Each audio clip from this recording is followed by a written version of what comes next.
ज्योतिषीय दृष्टि से हम देखें तो भद्रा को एक मुहूर्त माना गया है।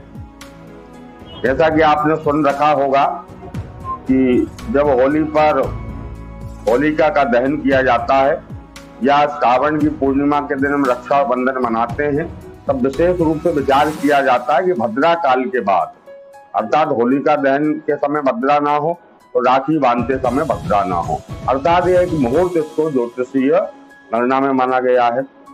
भद्रा के कई नाम हैं, धन्या, दधिमुखी, महामारी, असुरक्षयकारी और खरानना। इसके अलावा और 12 नाम इस भद्रा के बताए गए। शनि की अशुभ दृष्टि जिसके ऊपर पड़ जाए उसका जीवन नर्क हो जाता है, ऐसा हमने सुन रखा है। उसी प्रकार शनि की जो बहन है भद्रा, इसका स्वभाव भी वैसा ही है। भद्रा का नाम सुन करके लोग घबरा जाते हैं। भद्रा काल में किसी भी प्रकार के शुभ और मांगलिक कर्म नहीं किए जाते हैं, और यदि भद्रा काल में इस प्रकार के शुभ कर्म किए जाते हैं तो उसका शुभ परिणाम हमको प्राप्त नहीं होता है। तो हम जानते हैं कि आखिर भद्रा है कौन। सूर्य और छाया की पुत्री का नाम भद्रा है और शनि की इनको बहन कहा गया है। शनि की तरह क्रोधित स्वभाव है, राजा को रंक बनाने की भद्रा में क्षमता है, भयंकर स्वरूप है, बड़े बड़े दांत, विकराल दांत हैं, बड़े बड़े लंबे केस हैं, उससे रंग काला है। जन्म के समय ही ये सारे संसार को खाने को दौड़ी। जब इसका जन्म हुआ तो जन्म के साथ ही इसने कई यज्ञों को नष्ट कर दिया और सारे मांगलिक कार्यों को भंग कर दिया, और इसका स्वभाव बड़ा विचित्र है, लोगों के कार्यों को बिगाड़ना इसका कार्य है। सूर्यदेव की पुत्री है, तो सूर्यदेव ने इस प्रकार उसको कुरूप देख करके और इस प्रकार का विचित्र स्वभाव देख करके उनको बड़ी चिंता हुई, इसका विवाह में किसके साथ करूंगा। कई देवताओं से उन्होंने संपर्क किया, उसके स्वभाव, उसके स्वरूप को देख करके देवताओं ने विवाह के प्रस्ताव को जब ठुकरा दिया तो भगवान सूर्यदेव चिंतित होकर के ब्रह्मा जी की शरण में गए, ब्रह्मा जी को सारा वृत्तांत सुनाया। तब ब्रह्मा जी ने निराकरण किया और भद्रा को आशीर्वाद दिया कि तुम हमेशा अशुभ नहीं रहोगी। भद्रा को मांगलिक कार्यों में और शुभ कार्यों में स्थान भी दिया।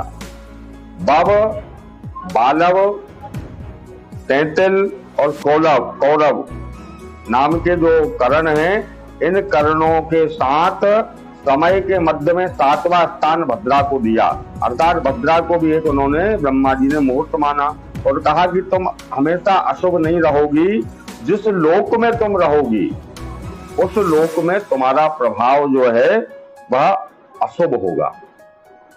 तो ज्योतिष के पीयूष धारा नाम के ग्रंथ में लिखा है, स्वर्गे भद्रा शुभम कुर्यात पाताले च धनागमम मृत्यु लोके स्थिता भद्रा सर्व कार्य विनाशिनी।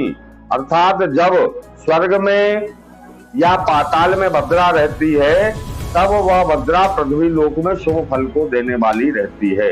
अर्थात स्वर्ग लोक में जब भद्रा रहेगी और पाताल लोक में भद्रा रहेगी, तो आप पृथ्वी लोक में सारे प्रकार के शुभ कार्य करिए। जब भद्रा पृथ्वी पर नहीं रहती है तब पृथ्वी पर सारे प्रकार के शुभ कार्य, मांगलिक कार्य किए जा सकते हैं। तो चर प्रवृत्ति होने के कारण यह कभी स्वर्ग में विचरण करती है, कभी पृथ्वी पर विचरण करती है और कभी पाताल लोक में निवास करती है। इसके साथ ही साथ ज्योतिषी ग्रंथों में बताया गया है कि कर्क, सिंह, कुंभ और मीन के चंद्रमा में पृथ्वी पर भद्रा को अशुभ नहीं माना गया। वृश्चिक, मेष, वृष, मिथुन के चंद्रमा में भद्रा को स्वर्गलोक की माना गया है। धनु, कन्या, तुला, मकर के चंद्रमा में उसको पाताल लोक की माना गया है। जब भद्रा पृथ्वी पर नहीं रहती है तब पृथ्वी पर सारे शुभ कार्य किए जा सकते हैं। लेकिन एक विशेष बात यह है कि भद्रा काल का कोई भी आप शुभ कार्य करने जा रहे हैं, मांगलिक कर्म करने जा रहे हैं, यज्ञादि कर्म करने जा रहे हैं, तो निश्चित ही भद्रा का आपको विचार करना चाहिए।